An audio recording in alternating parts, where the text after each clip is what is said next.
সালামু আলাইকুম। আমি দেশ নিয়ে কিছু কথা বলতে চাই। অনেক দিন পরে আজকে একটা ভিডিও করতেছি। আমাদের দেশের নির্বাচন commissioner K M Nurul Huda চোরের গাটি উত্তরাতে ধরা খাইছে। শুনে খুব খুশি হইলাম। ওদেরকে আমাদের প্রশাসন আছে, ওদেরকে এমন মারা মারবো, ওদের মাইরে জানি ঠ্যাং ঠুং বাইরে ভেঙে দেয়, ওরা জীবনে জানি আর ঠ্যাং তুইলা খাড়া করতে না পারে।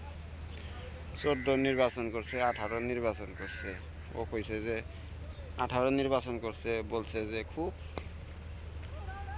সুস্থভাবে ভোট হয়েছে। ভোট 80% ভোট পড়ছে, আর হে 32% ভোটও হয় নাই। শালা আমলিগের গাড়ি।